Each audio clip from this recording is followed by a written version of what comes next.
হুম।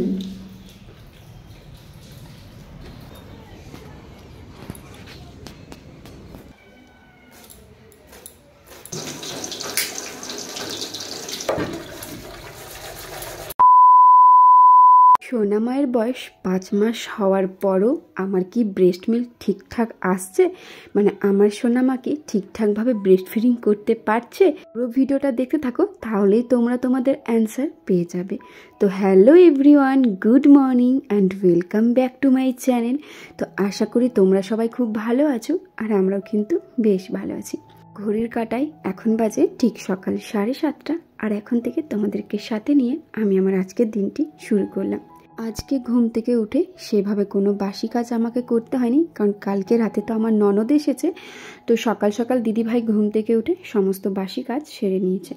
আমি ঘুম থেকে উঠে শুধুমাত্র সোনামের কাপড় চোপড়গুলো কেচে নিয়েছি, তারপরে সোজা চলে এসেছি রান্নাঘরে। আর রান্নাঘরে এসে কালকে যেহেতু দুধটা খাওয়া হয়নি, তাই ভাবলাম সবারই জন্য 1 কাপ করে কফি করে দিই। তো রান্নাঘরে এসে কফি করছিলাম। বাইরে তো ওয়েদারের অবস্থা দেখলে মানে পুরো মেঘ ভর্তি কুয়াশা, তো সেটাও আর কি তোমাদের সাথে শেয়ার করলাম। তো দেখো আমার কিন্তু কফি রেডি হয়ে গেছে। তো এই শীতের মধ্যে চলো গরম গরম কফি খাওয়া যাক।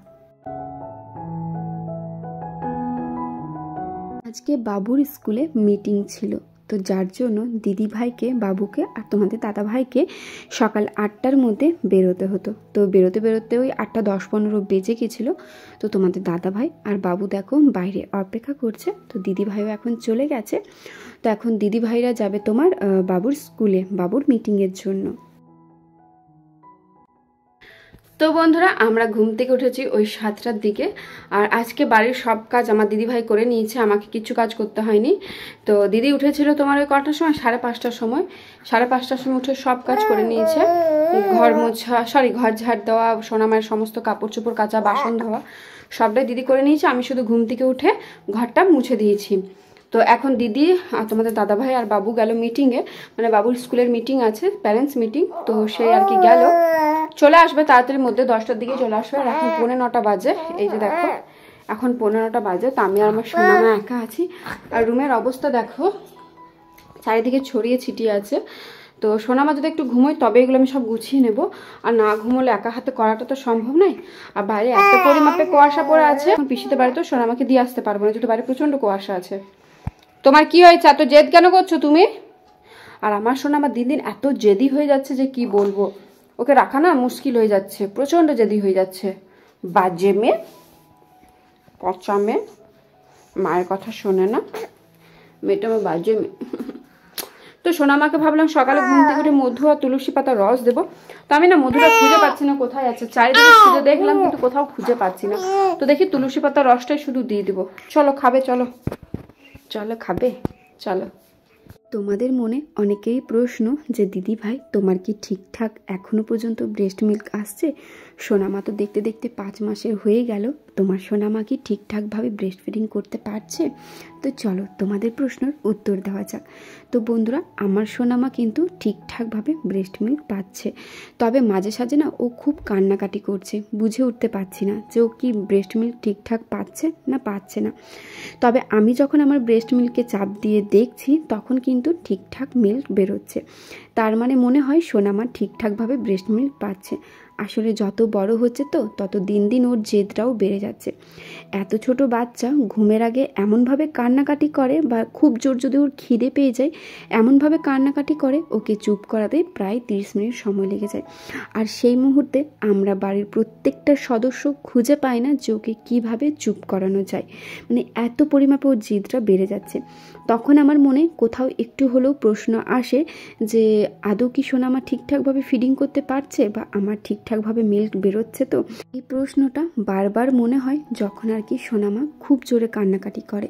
তারপর নিজেই ব্রেস্টের ওপর চাপ দিয়ে দেখি যে আদৌ মিল্ক বেরোচ্ছে কিনা।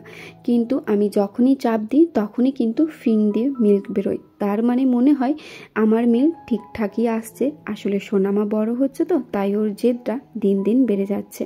তবে ও যখনই কান্নাকাটি করে তখনই শুধু মনে উল্টোপাল্টাই চিন্তা আসে যে হয়তো সোনামার পেট ভরছে না, ওকে হয়তো এবার ফর্মুলা মিল্ক দেওয়াটা উচিত। তো তোমাদের কি মনে হয়? আমার মেয়ের 5 মাস বয়স হয়ে গেছে, ওকে কি আমি ব্রেস্ট ফিডিং কি করাবো নাকি ওকে ফর্মুলা মিল্ক দেবো? আর ও কেন কান্নাকাটি করছে বুঝতে পারছি না। তবে শুধুমাত্র এই কান্নাকাটিটা ঘুমের আগেটাতে, সারাদিন কিন্তু ও কান্নাকাটি করে না। আর যদি তোমরা বলো যে সোনামা কি ঠিকঠাক হিসু করছে, তো হ্যাঁ, সোনামা যেমন আগে হিসু করতো 30 মিনিট পর পর, ঠিক সেইভাবেই হিসু করছে। 24 ঘন্টার মধ্যে প্রায় বলতে পারো 15 বার তো হিসু করে। আর ডাক্তারবাবুরা বলে থাকে সাধারণত যদি 7 থেকে 8 বার হিসু করে তাহলেই বুঝে যাবে বাচ্চার পেট ঠিকঠাকভাবে ভরছে। তো সেখানে তো আমার সোনামা প্রায় 15 বারের মতো করে। তো তোমরাই একবার বলো তো, আমার সোনামার কি ঠিকঠাকভাবে পেট ভরছে নাকি ও ঘুমের আগেটাতে শুধু কান্নাকাটি করছে? আর হ্যাঁ, একটা জিনিস লক্ষ্য করছি, সোনামার কিন্তু দিন দিন জেদটা কিন্তু বেড়ে যাচ্ছে। আর আমার মনে হয় এই জেদের কারণে ও কান্নাকাটি করছে, আর শুধুমাত্র কান্নাকাটিটা ঘুমের আগেটাতে। তো তোমাদের ছেলেমেয়েরাও কি ঘুমের আগে এইভাবে কান্নাকাটি করে? এমনই কান্নাকাটি করে যে চুপ করাতেই সময় লেগে যায়? অবশ্যই কিন্তু কমেন্ট করে জানাবে। আর তোমাদের যাদের ছেলেমেয়ের বয়স 5 থেকে 6 মাসের মধ্যে, তোমরা কি এখনও পর্যন্ত ব্রেস্ট ফিডিং করাচ্ছ নাকি কিছু ফর্মুলা মিল্ক দিচ্ছ, সেটাও কিন্তু কমেন্ট করে জানাবে। তবে একবার ভেবেছিলাম সোনামাকে নিয়ে যাব ডাক্তারের কাছে, কারণ ওর ওয়েটটা করানো খুবই দরকার, যেহেতু সেই 2 মাসে ওর লাস্ট ওয়েট হয়েছে। দেখি আর 2 দিন পরে সোনামাকে নিয়ে যাব ওয়েট করানোর জন্য। আমার তো সকাল সকালে স্নান করা হয়ে গেছে। সোনামাকে ঘুম পাড়িয়ে দিয়েছিলাম একবার, তো সেই মাঝে আমি স্নান করে নিয়েছি। তো ছাদে গিয়েছিলাম জামা প্যান্টগুলো মেলার জন্য, আর তারপর দেখো নিচে এসে বসে গেছি সবজি কাটতে। এই কদিন ধরে তো শুধুমাত্র ডিম সেদ্ধ, না হয় ডিম ভাজা, না হয় আলু সেদ্ধ, আলু পোস্ত ভাত খেয়ে কাটিয়েছি। সবজি তো প্রায় 4-5 দিন ধরে খাইনি। তার কারণ হচ্ছে আমি সবজি খুব একটা ভালো বানাতেও পারি না, আর তাছাড়া হচ্ছে সোনামাকে রেখে সবজি বানানোটা আমার পক্ষে সম্ভবও ছিল না। তাই দিদি বলল আজকে মাছের মাথা দিয়ে বাঁধাকপি সবজি করব, বেগুন ভাজা করব, আর পোস্ত, সর্ষে, টমেটো দিয়ে মাছ ঝাল দেওয়া। তো দেখো এখন আমি বাঁধাকপিটা ধুয়ে নিচ্ছি, আর তোমরা বিশ্বাস করবে না, মাছের মাথা দিয়ে বাঁধাকপি সবজিটা এত দারুণ খেতে হয়েছিল, মানে আমার তো খুবই পছন্দ হয়েছিল। তো চলো এখন বাঁধাকপিটা ভালো করে ধুয়ে নেওয়া যাক। আর জানি না কেন আমি শত চেষ্টা করলেও আমি না এই সবজি টবজি ঠিকঠাকভাবে রান্নাবান্না করতে পারি না। কি আর করা যায়, যেটা পারি না সেটা পারি না। তবে হ্যাঁ, চেষ্টা কিন্তু ছাড়ি না, আমি কিন্তু করেই যাই, খারাপ হোক ভালো হোক, তবে যাই হোক একদিন করতে করতেই ভালো হয়ে যাবে। তো এদিকে দেখো কড়াইয়ে তেল দিয়ে দিয়েছি, আর মাছে নুন হলুদ একেবারে মাখিয়ে দিয়েছি। তো এখন মাছগুলো ভেজে নেব। মাছ ভাজা যেই আমার কমপ্লিট হয়েছে, সর্ষেটা কড়াইয়ের মধ্যে দেব, ঠিক সেই সময়ে আমার পিসি ফোন করেছে, তাড়াতাড়ির মধ্যে আয়, সোনামা কান্নাকাটি করছে। আমি কিন্তু সেই মাছ ছেড়ে আমি সোজা চলে গিয়েছিলাম পিসির বাড়িতে সোনামাকে ফিডিং করানোর জন্য। এখন দেখো ভাতের যে ফ্যানটা আছে সেটা ঝরিয়ে নিচ্ছি। তো মাছ ভাজতে ভাজতে দেখলাম ভাতটাও হয়ে গেছে, তো ভাবলাম ভাতের ফ্যানটাও ঝরিয়ে দিই। মা হবার পর মনে হলো যেন দায়িত্বটা আরও দ্বিগুণ বেড়ে গেছে। বিয়ে হওয়ার পর তো এক দায়িত্ব বেড়েই ছিল, আর তারপরে এখন বেশ কিছুদিন ধরে লক্ষ্য করছি মা হবার পর দায়িত্বটা যেন আরও বেড়ে গেছে। আজ প্রায় 5 মাস হয়ে গেল নিজের প্রতি কোনো যত্ন নেওয়া হয় না। তবে সোনা মায়ের প্রতি যত্ন নেওয়ার কোনো খামতি রাখা হয় না।